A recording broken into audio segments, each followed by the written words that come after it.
I'm Matt Shepard. Chad Shepard is at the Big Ten football meetings in Chicago today. On this edition of Shep, Shower, and Shave, the disregard Tigers fans have for one specific player, and we're kind of wondering why that first impression just can't be shaken. That's coming up on this edition of Shep, Shower, and Shave. And we're proudly brought to you by, as always, Fifth Avenue in Royal Oak. Doesn't get a whole lot better than this place, all right? A premier destination right there in the heart of Royal Oak on Fifth Avenue with over 36 cold beers on tap, great food and drink specials. It's a kitchen that has outstanding food, but is open until 2 a.m. daily. So if you're getting the munchies, there's no better place to go with an amazing outdoor patio bar, billiards, and a staff devoted to making your experience at Fifth Avenue a memorable one, plus really good-looking waitresses, I got to say. We're also brought to you by Northwestern Tech. Look, Northwestern Tech is HVAC specialists. That's all they teach. They're perfected their hands-on program for the last 38 years. They've got flexible scheduling that allows you to keep working your job while training for an actual career. Folks, heating and cooling employers are desperate for trained technicians. Northwestern Tech is the HVAC school to get trained, certified, and into the field in only 10 and a half months. Call them today, 248-358-4006, or go to their website, northwesterntech.edu. We're also brought to you by Nate Noth Designs. He designed our logo of Shep, Shower, and Shave. Check it out at nate@goldwellstudios.com.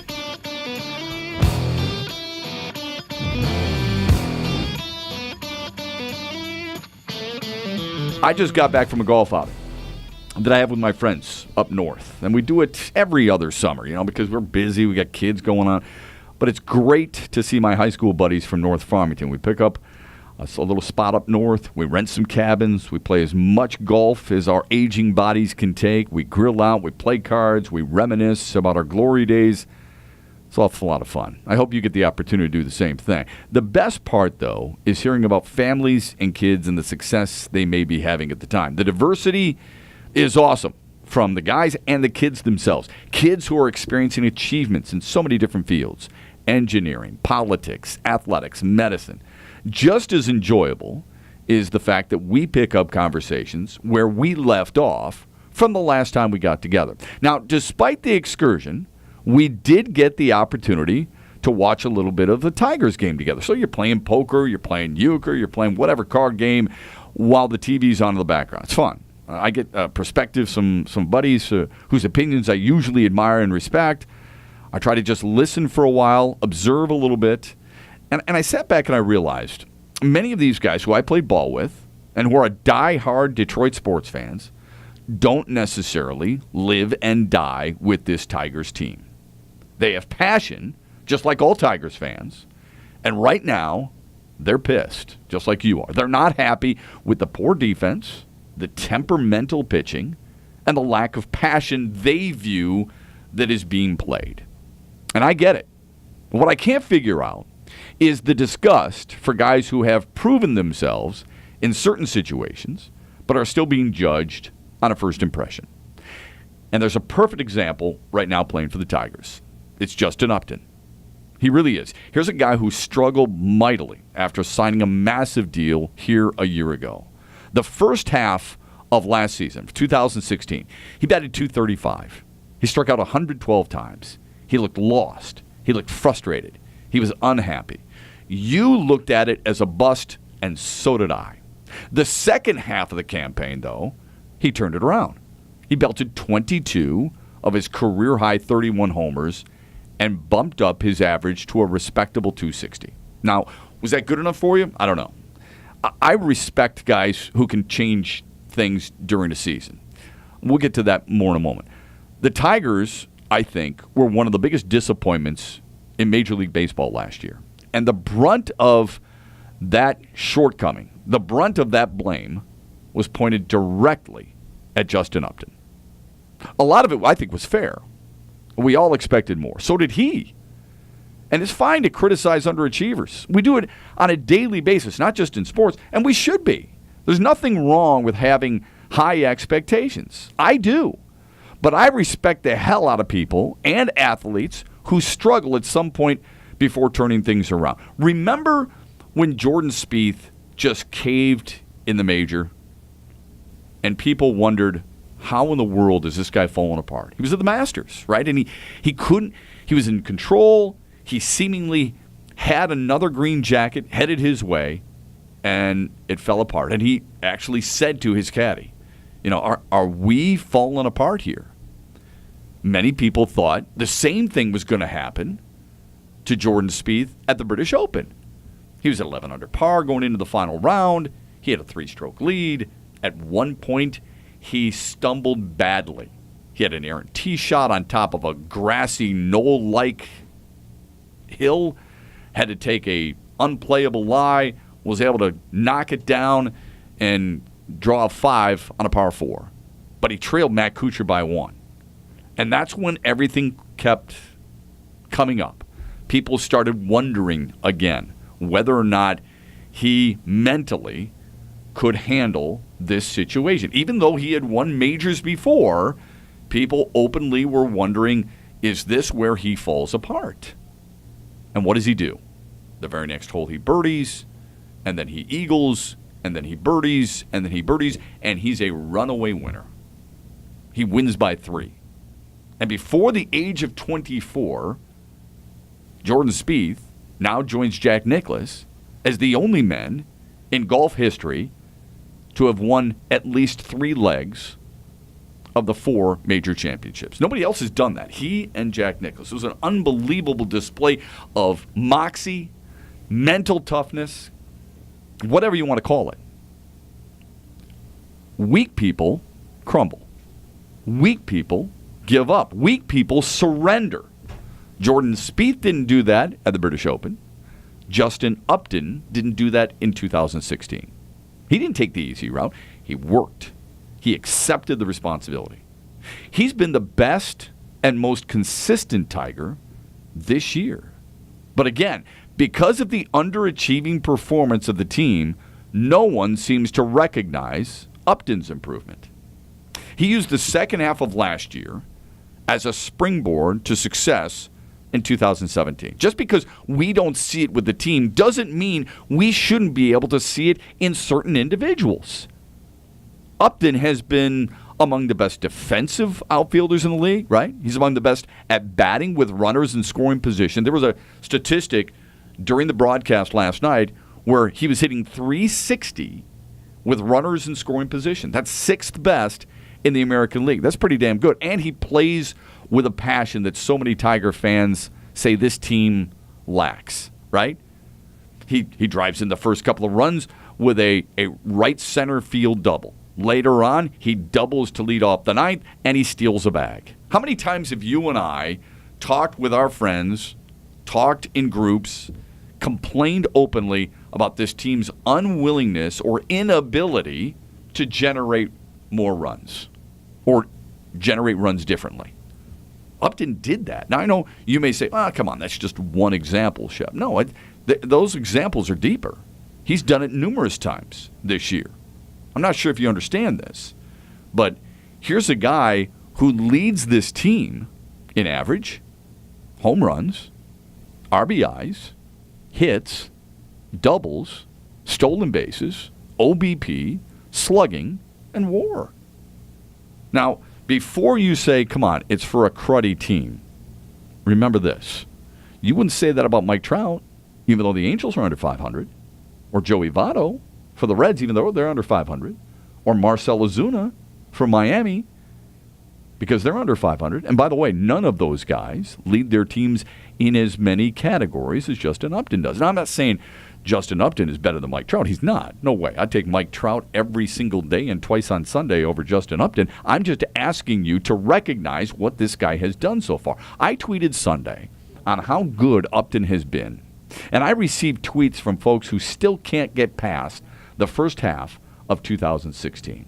He's been really good, man. Now, it doesn't mean I want the Tigers to keep paying the $22 million salary, but he has been really fun to watch, I think, this year. And I don't think he's gotten nearly enough credit from Tigers fans for what he's been able to do. I know for a fact that his teammates greatly appreciate, greatly respect his ability to get through the difficulties of last year. I mean, there's somebody who actually tweeted at me, let him opt out so we can get J.D. Martinez back. And I think, J.D. Martinez has better power. Upton's got better speed. He's a better defensive player. He's better on the bases. Who would you rather have? They're both 29. And you'd probably have, and J.D. Martinez is going to be eyeing a contract that exceeds Justin Upton's annual pay salary.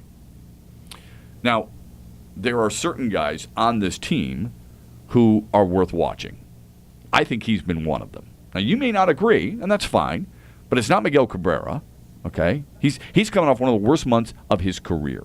It hasn't been Ian Kinsler, even though I respect the hell out of his grit, his leadership, his ability to forget a bad day and turn it into a positive day. Jose Iglesias has had a great July. Nick Castellanos, I think, has been really steady this year, but defensively, he is just an incredible adventure. And I don't think anybody's jumping on the Mikey Matuk, Alex Presley bandwagon anytime soon. Alex Avila has faded offensively, and James McCann is trying to pick it up offensively, even though his numbers sure don't look like it as he hovers right around 200. Now, it may be the less of all evils, but those from an everyday perspective, it's Justin Upton, and there's really nobody else even close, unless you want to look at the pitching staff and say Michael Fulmer. If Michael Fulmer is must-watch TV for you, then I get it, because I've enjoyed it too, even though he had his worst outing of his career last time out, and I'm sure he'll make up for that on Tuesday night when he takes on the Royals. Justin Verlander pitches against Kansas City tonight. Now, speaking of Verlander, he'll have 2 starts before the trade deadline of July 31st, right? He's had 20 straight starts, 20 starts, I should say, 12 straight years. That's second most in Tigers history. Only Tommy Bridges has more. It's 4th among active players in Major League Baseball. Problem is, Verlander's whip has never been higher. He's on pace, though, for 200 innings for the 10th time in his career. He's on pace for 200 strikeouts for the 7th time in his career. So he still has the stuff, don't you think? I do. Do the Dodgers? Remember, Clayton Kershaw got injured Sunday, and he's been pitching a ton for this team, throwing a lot of pitches. They let him go deep. There is a concern there for the Dodgers, who are 68 up and 31 down. A concern there on whether or not they're going to be able to get to the postseason fully healthy and ready to make a deep run if Clayton Kershaw keeps throwing as many innings as he does. Can it just be Clayton Kershaw and Alex Wood? Probably not. Could Justin Verlander go there? Houston, for example, they're 65 and 33 as we speak. Keuchel, perhaps due back in a week. McHugh, Charlie Morton back in the rotation. Really good team. Washington, they lose Steven Strasburg for a period of time. He was pulled in the 2nd inning. Who knows how long he might be on the shelf. So what happens? Those teams, you got to hope, might dip a little bit if you envision Justin Verlander in a uniform other than Detroit for the rest of his career. I don't think it should matter. I really don't. If you can get away, and this guy's owed $28 million next year, $28 million the following season, it'd be a $10 million pickup, I believe, or maybe that's the Ian Kinsler contract. Justin Verlander with his deal, the Tigers are on the hook for 2 more years at that heavy price, right? And then in 2020, it's a $22 million vesting option, guaranteed with a top 5 finish if he finishes in the top 5 of the Cy Young the previous year. So for sure, they are owed $56 million. 2020, we would have to wait and see. Justin Verlander's made over $170 million in his baseball career. He's just fine. What's the difference if he finishes career someplace else than Detroit? I mean, Jack Morris has done it. Lance Parrish has done it. Kirk Gibson went away. He's played for the Dodgers and the Royals and the Pirates and things. I mean, what difference does it make? Why do we feel so connected to Justin Verlander and yet nobody else? There's not very many guys who spend their entire careers with one specific team. Barry Bonds was the face of the Pittsburgh Pirates, man, and he finished with the San Francisco Giants. If Barry Bonds can finish with somebody other than the team he came up with, why can't Justin Verlander? If Mark McGwire can finish with somebody other than the team he came up with, why can't Justin Verlander? We see it on a regular basis, right? I mean, you'd love that to be a George Brett story. You'd love it to be a Tony Gwynn story. I totally understand that. An Alan Trammell and Lou Whitaker story. But considering the amount of money that is owed to him over the next couple of years, and if the Tigers, especially if the Tigers don't have to eat it, why would it matter to you that Justin Verlander goes someplace else? Here's a guy. Let me give you his numbers. And I want you to take away the fact that his name is Justin Verlander. Okay? Do that for me. 5-7. 4.54 ERA. A whip of 1.47. Now, those are important numbers for pitchers. Strikeout per 9, he's always been a strikeout pitcher. It's down from a year ago, but up from 2 years ago. So he's still getting the strikeouts, as I mentioned before. But the whole emotional connection of people having a hard time getting rid of Justin Verlander, oh my goodness, how can this possibly be? You need to look at it, and you need to look at it closely, where his earned runs are on pace for much more than it was a year ago when he went 16-9 and already surpassed the amount of earned runs that he had 2 years ago when he finished 5-8. You're looking at a guy that 2 of the last 3 years, he's 10-15. The 16-9 helps a little bit, but in 2014 he lost double-digit games. In 2013, double-digit games. Not since age 29 do we view him as that incredibly dominant pitcher when he led the American League in complete games, led the American League in innings pitched, led the American League in strikeouts, and a number of other categories. It's a reason why he finished second in the Cy Young. Now, he finished second in the Cy Young last year to Rick Porcello. Agreed. And his whip was really good. No question. And he led the league in strikeouts, too, the 16-9. But remember, I said, you're looking at double-digit losses in 13 and 14, 5-8 in 2015 with ugly numbers, 5-7 this year with really ugly numbers. Save 2016, it's been a while of him building on consistent numbers on a regular basis. If the Dodgers or the Nationals or the Astros, specifically the Dodgers and Astros, because those two teams feel like they got a legitimate. Well, I suppose the Nationals do too. But the Dodgers and the Astros feel like they are on the cusp. They are that team that is ready to break through, that they're better than what the Cubs were a year ago. They can do what the Royals did a couple of years ago. They need that one extra guy, though, because their ace, Keuchel, was either hurt or has logged too many innings or is both right now. Washington might be a little different story there. Even though they're really good at 59 wins, I just don't think they have what in their system. I don't think they have the type of pieces they could use to go get a guy like Justin Verlander. Houston and L.A. have a very deep farm systems and could go get Justin Verlander. I think part of the reason that he's been held back is because the Tigers don't want to pay any of his salary. They don't want to forego any of the remaining $56 million. How much do they would you pay $30 million if you were them? Hell no, I wouldn't either. The longer you wait, the more opportunities another team may have to come to you and say, you don't have to worry about paying that price tag. We'll give you plenty of good quality prospects because Justin Verlander might take it over the top. Think about that for a minute.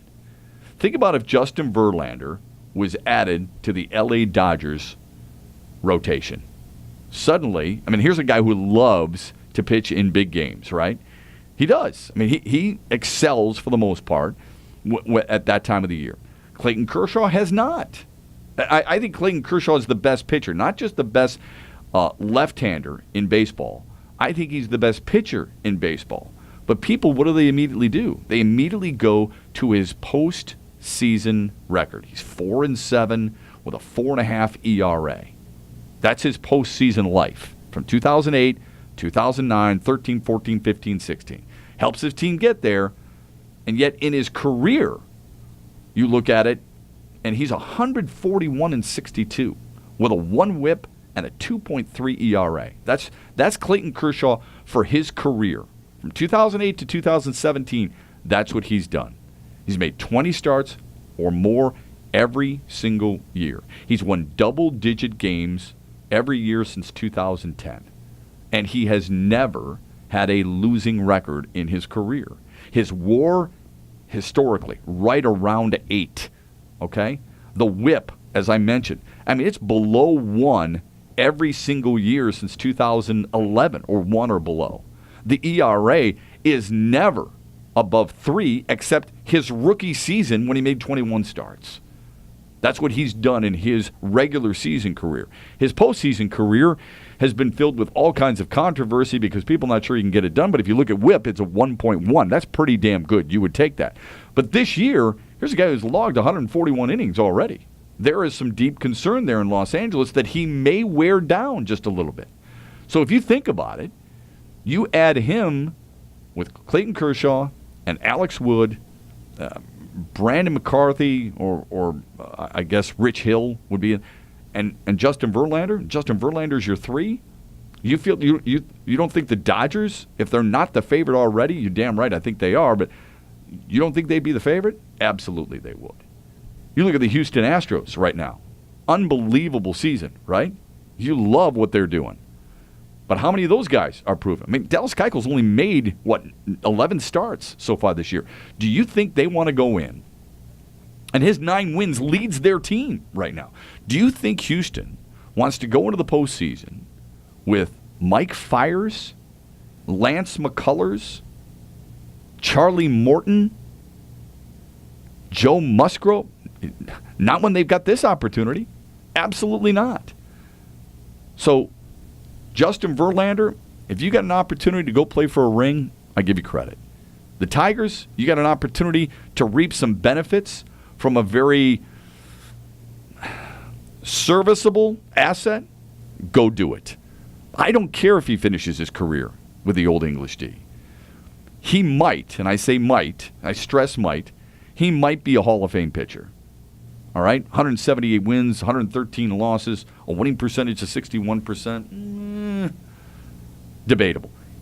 No matter where he goes, he's still going into Cooperstown. If he goes, and I don't think he would go right now, it would still be with the Old English D. When people talk of Justin Verlander in the future, it's not like they're going to look back and go, oh my God, he spent 2.5 years, 2.25 years with the Dodgers, the Astros, the Nationals.